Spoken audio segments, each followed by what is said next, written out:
श्रोता प्रेमियों, मैं राम सागर शास्त्री आप लोगों के समक्ष एक प्रसंग रखने जा रहा हूँ, नल नील की कथा। देखिए, एक बार गंधर्व लोक में घृताची नाम की एक अप्सरा थी जो बड़ी सुंदर थी। कि गंधर्व लोक में गंधर्वी एक नाम घृताची कहलाई, उस विधुवदनी की छटा देख चंद्र की प्रभा भी शर्माई। हनुमान जी ने उसे नृत्य सिखाया कि हनुमता ही नृत्य सिखलावा, गुरु दक्षिणा उधार बतावा। नृत्य सीखने के बाद घृताची ने हनुमान से गुरु दक्षिणा मांगने को कहा। हनुमान जी बोले कि समय आने पर गुरु दक्षिणा मांग लेंगे। इसके बाद घृताची का विवाह विश्वकर्मा के साथ हो गया। ये हो गया ब्याह विश्वकर्मा से, पति ने ये कौल कराया है, वो नृत्य और संगीत सभी जीवन भर को छुड़वाया है। विवाह होने के बाद उसके पति विश्वकर्मा ने जीवन भर के लिए नृत्य संगीत छोड़ देने का कौल करवा लिया। घृताची की एक पुत्री थी जिसका नाम चित्रांगदा था।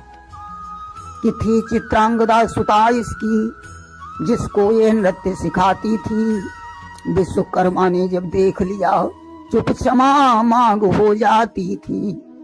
एक दिन घृताची अपनी पुत्री चित्रांगदा को नृत्य सिखा रही थी। उसी समय विश्वकर्मा आ गए।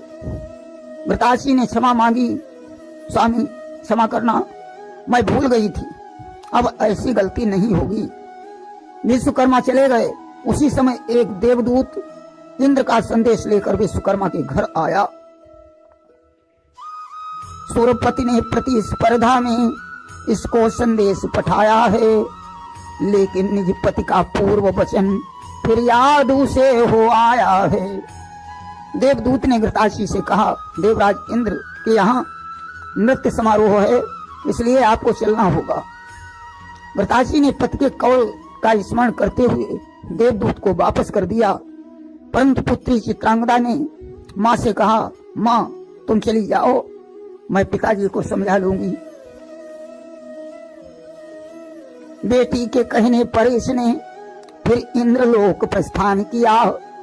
जिसको प्राणेश्वर ने रोका, पत्नी ने वही काम किया।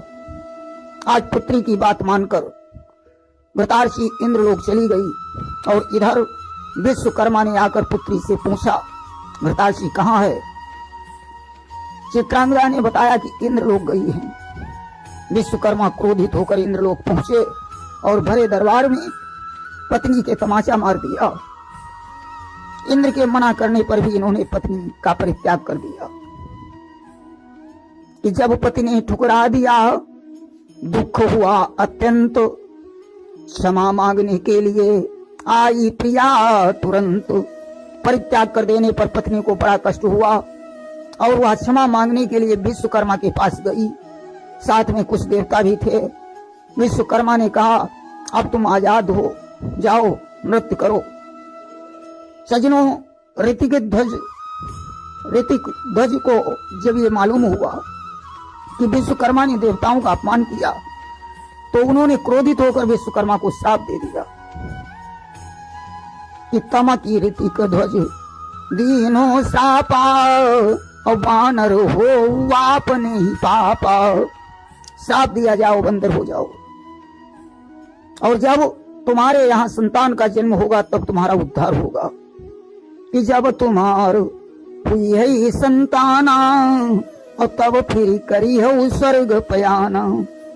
विश्वकर्मा अंजन प्रदेश में मुक्ति वानर के रूप में अवतरित हुए। शरीर में क्रोध भरा हुआ था।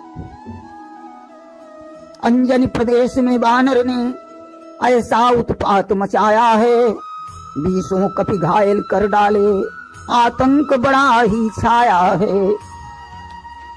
उन्होंने मार मार कर 20 कपियों को घायल कर दिया। मुख से एक ही शब्द निकल रहा था, मुझे मुक्ति चाहिए। भगवान शंकर के मंदिर में जब मुक्ति मांगने गया कि दो मुक्ति मुझे, दो मुक्ति मुझे, शिव से यूं वचन सुनाया है। हनुमान ने तभी गदा मारी, तब होश ठिकाने आया है। हनुमान जी ने पहुंचकर शीश पर गदा मारी, अब तो होश आ गया, तपस्या करने लगा। और इधर हनुमान घृतार्थ जी के पास पहुंचे और बोले कि गुरु दक्षिणा आज मोहि दीजे, सो कहा शीघ्र मांगी प्रभु लीजे। हनुमान ने कहा गुरु दक्षिणा चाहिए। उसने कहा मांगो प्रभु, क्या चाहिए? कि बोले बिहसी तब ही हनुमाना, कि मृत्यु लोक मोह करहु पयाना। हनुमान ने कहा तुम्हें मृत्यु लोक चलना होगा। आज जामवंत की सहायता से पंच तत्वों का विधान किया और घृतार्थ जी इस प्रकार घृतार्थ जी को इस प्रकार पृथ्वी पर उतारा और विश्वकर्मा से मिला दिया। फिर साथ घृतार्थ जी को लाकर दोनों का जोड़ मिलाया है।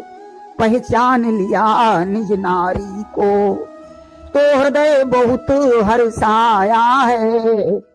विश्वकर्मा ने अपनी पत्नी को पहचान लिया, हृदय में बड़ी प्रसन्नता छाई हुई है।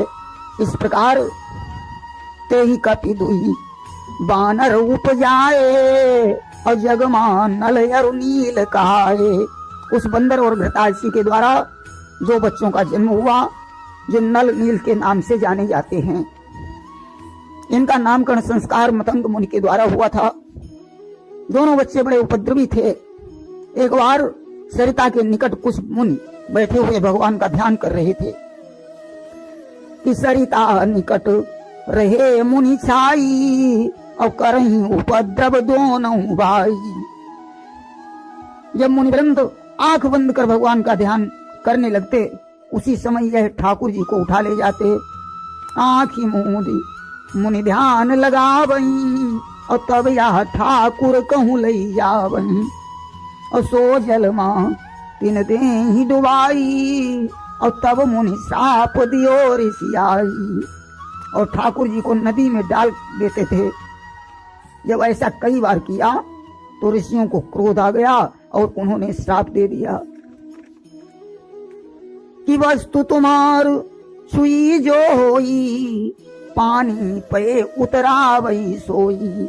जिस वस्तु को तुम हाथ से छुओगे वो पानी पर तैरने लगेगी। इसीलिए तो समुद्र ने राम से कहा था कि नाथ नील अरु नल दो भाई, लरिकाई ऋषिया शिष पाई। तिनके परश किए गिरि भारे, और तरी हैं जलधि प्रताप तुम्हारे। हे प्रभु, जो आपकी सेना में नल और नील हैं, तो जिस पत्थर को हाथ से छू लेंगे वो पानी पर तैरने लगेगा। उनकी सहायता से पुल बनवा लीजिए। आज भगवान राम ने पुल बनवाने का आदेश दे दिया। मानव सेना पत्थरों को लाती है, नल नील उसे छूकर पानी पर तैराने लगे कि नल और नील चतुर दो बानर अपनी कला दिखाते थे। राम नाम लिखकर पत्थर को पानी पर तैराते थे।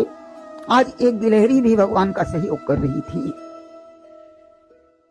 कि समझ रही थी हृदय में अपना शुभ संयोग।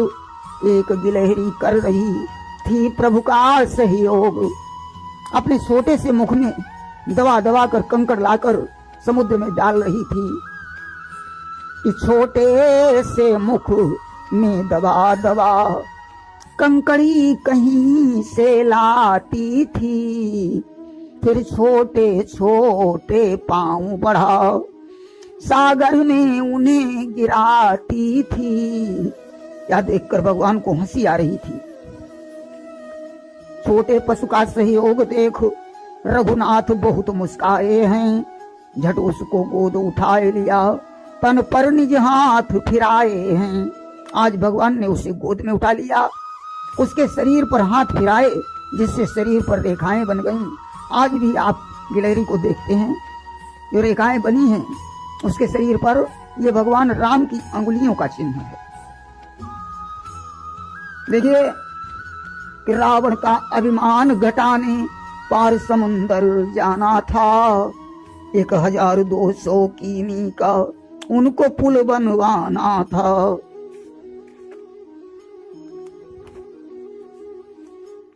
1200 किलोमीटर का पुल बनना था रावण के अभिमान को नष्ट करने के लिए, जिसकी चौड़ाई 400 किलोमीटर थी।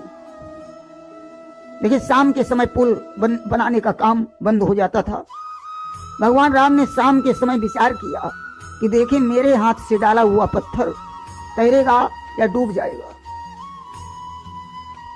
कि प्रभु ने लीला करने के हित एक पत्थर हाथ उठाया है, ज्यों डाला त्यों ही डूब गया, जल पर न तनिक ठहराया है।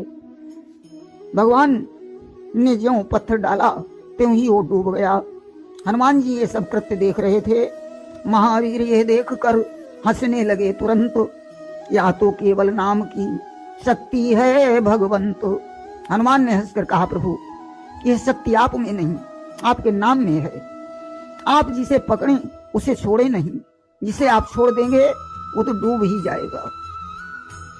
कि जिसको तुम थामे रहो नाथ, भव पार वही हो जाएगा।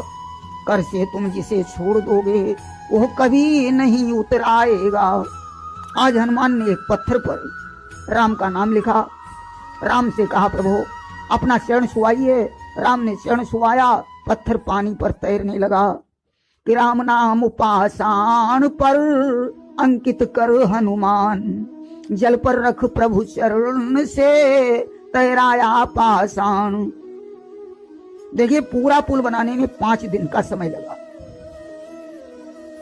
कि 14 योजन प्रथम दिन, दूसरे योजन 20, तीजे दिन निर्मित हुआ पुल योजन 21। पहले दिन 14 योजन, दूसरे दिन 20 योजन, तीसरे दिन 21 योजन पुल का निर्माण हुआ। और चौथे दिन 22 थे, पंचम दिन 23, 7 योजन इस तौर से सेतु बनायो 21। चौथे दिन 22 योजन, 5वें दिन 23 योजन। इस प्रकार 100 योजन का पुल बनकर के तैयार हुआ। देखिए, 1 योजन बराबर 4 कोस और 1 कोस बराबर 3 किलोमीटर। 400 कोस बराबर 1200 किलोमीटर। इतना लंबा था पुल, जिसकी चौड़ाई 400 किलोमीटर थी। हनुमान जी को पुल की देखभाल करने का अधिकार था। शाम का समय था, हनुमान जी पुल की देखभाल कर रहे थे। और इधर रावण ने शनिदेव से कहा कि जाओ हनुमान से युद्ध करो। कि रावण छोड़ी शनिचर दीना, और कपिते जाई युद्ध ते ही कीना। शनि ने हनुमान के पास पहुंचकर उन्हें युद्ध के लिए ललकारा। दोनों में आज युद्ध होने लगा। कि पूंछ लपेटी लीन हनुमाना, और पटकी पटकी मेटे अरमाना। हनुमान ने शनि को पूंछ में लपेट लिया और पटक पटक कर सारा अभिमान ठंडा कर दिया। शनिदेव हाथ जोड़कर कहने लगे, हे हनुमान, मुझे छोड़ दो। मैं आपसे क्या, आपके नाम से भी डरता रहूंगा। कि साड़ी देव यह कौल हमारा, डरी हम सुन के नाम तुम्हारा। आज छोड़ दिया। शनिदेव ने कहा, हनुमान मेरे सारे शरीर में दर्द हो रहा है, उसका उपाय तो बता दीजिए। कि दर्द मुक्ति की युक्ति बताओ, और कहा कपि कड़ुआ तेल लगाओ। हनुमान ने कहा, कड़ुआ तेल लगाओ जिससे दर्द नष्ट हो जाएगा। कि जो दर्द दिया बजरंगी ने, उसमें राहत पहुंचाता है। शनिवार के दिन शनि के ऊपर जो तेल चढ़ाया जाता है, इसीलिए शनिवार को शनिदेव पर तेल चढ़ाया जाता है, जिससे उनके दर्द को राहत मिलता है। अब सज्जनों, भगवान राम ने प्रातः काल ऐसा निर्णय किया कि करी हूं यहाँ शंभु थापना, मोरे हृदय परम कल्पना। मैं यहाँ भगवान शंभु की स्थापना करूंगा। ऐसा विचार किया। जामवंत ने कहा, प्रभु मैंने ऐसा सुना है कि धर्म सकल जे वेद बखाने और नीति पुराण शास्त्र सब जाने, बिनती सफल न होई खरारी, अब चाहिए मिथिलेश कुमारी।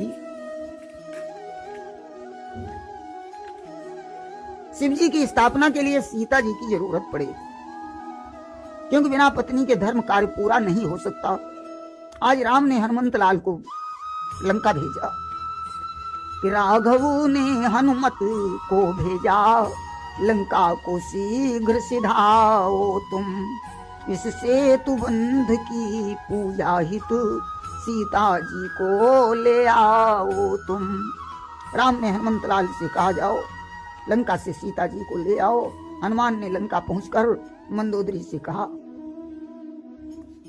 कि हनुमत मंदोदरी से बोले, राघव ने मुझे पठाया है, जानकी मातु को लेने हित सेवक लंका में आया है। मुझे राम ने भेजा है, मैं सीता जी को लेने आया हूं। मंदोदरी ने आज रावण को बड़े प्रेम से समझाया।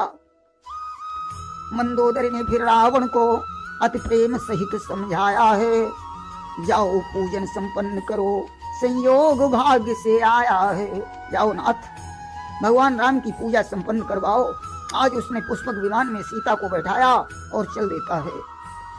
ये पुष्पक विमान में सीता को अति प्रेम सहित बैठाया है, सब द्वेष भावना भूल गया, सादर रामादल आया है। द्वेष की भावना भूलकर रावण रामादल में आया। बनकर आचार्य लंकपति ने सब कार्य पूर्ण करवाया है, लेकर दक्षिणा जानकी युत फिर लौट भवन में आया है। आचार्य बनकर शिव स्थापना करवाई, राम से दक्षिणा लेकर सीता जी के सहित फिर लंका में वापस लौटा। अशोक वाटिका में सीता को छोड़कर महलों को चला गया। देखिए, रावण को कुबेर के पुत्र नलकूबर का श्राप था कि था श्राप इसे पर नारी को जब अपने घर में लाएगा तो उसी समय तेरा मस्तक बस 2 टुकड़े हो जाएगा। जब इसने कुबेर की पुत्र वधू रंभा का हाथ पकड़ा था, उस समय नलकूबर ने इसे श्राप दिया था कि रावण, जब तू पराई स्त्री को जबरदस्ती घर लाएगा उसी समय तेरी मृत्यु हो जाएगी। इसलिए रावण सीता जी को महलों में लाने से डरता था। आज भगवान राम ने सेतुबंध रामेश्वरम की स्थापना की और भगवान ने ऐसा वरदान दिया कि जे रामेश्वर दर्शन करी हई और ते तनु तज मम लोक सिधरी हई। जो रामेश्वर का दर्शन करेगा वो शरीर छोड़कर मेरे लोक को प्राप्त करेगा। प्रेम सोलिए शंकर भगवान की।